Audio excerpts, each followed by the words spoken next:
Donc, on va continuer avec notre série de vidéos sur l'histoire de la mécanique, comme on venait de le dire. Donc, d'après les philosophies d'Aristote, d'après sa philosophie, il disait que le corps qui était plus lourd tombait. Donc, si vous mettez en chute libre, vous prenez deux corps de masses différentes, vous les mettez en chute libre d'après la philosophie d'Aristote, le corps qui a beaucoup plus de masse va tomber avant le corps qui pèse moins ou bien qui a une masse inférieure à la première. Donc, alors que Galilée refusait cette hypothèse-là, mais à cette époque-là, c'était un peu difficile, c'était un peu compliqué de démontrer cela avec précision, comme je l'ai dit, parce qu'il y avait une composante ou bien un facteur ou bien l'autre, un paramètre qui était difficile à déterminer, et c'était le temps.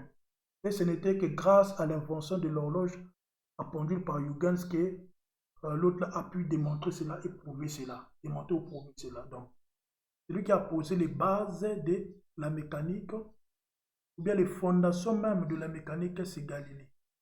Et Newton est venu après, guidé par les travaux de Galilée.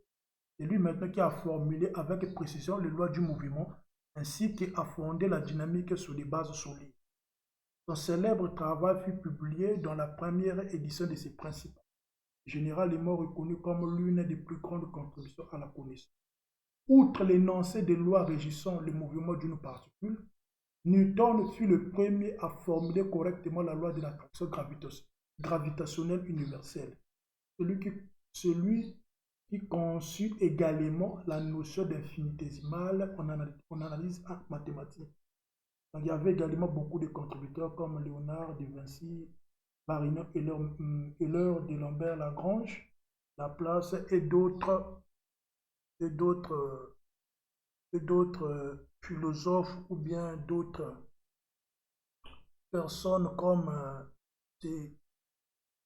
Laplace et d'autres. Donc, voilà un peu en ce qui concerne un peu l'histoire de la mécanique. Donc, la mécanique remonte du temps de l'astronomie, du temps de l'ingénierie. Et là-bas, il fallait étudier un peu les mouvements des corps célestes, tels que des satellites, des planètes et tout ça là. Donc, on avait besoin de l'exactitude. Donc, la mécanique à cette époque-là était considérée comme une branche des mathématiques. La seule différence avec la géométrie est que on associait toutes les démonstrations qui étaient moins exactes à la mécanique, alors que les calculs ou bien les démonstrations qui étaient plus exactes, on l'associait à la géométrie. Et donc, on a également dit qu'entre la dynamique et la statique, à partir de la mécanique qui s'est développée en premier, c'est la statique. Parce qu'à cette époque-là, avec la révolution et tout ça, avec l'industrie, l'ingénierie, la prise de conscience de l'ingénierie, on avait besoin de calculer, par exemple, pour construire des pyramides, pour construire des structures, on avait besoin des notions et on utilisait la statique parce que avec la statique, on n'a pas besoin des paramètres de grandeur comme le temps et la vitesse. On a besoin seulement des mesures ou bien des grandeurs géométriques ainsi que les contraintes telles que des forces pour faire des calculs. Donc, c'est la statique qui s'est développée en premier. Donc, ensuite, c'est la dynamique qui est venue, après, grâce au travail de Galilée et de Huygens ainsi que de Newton.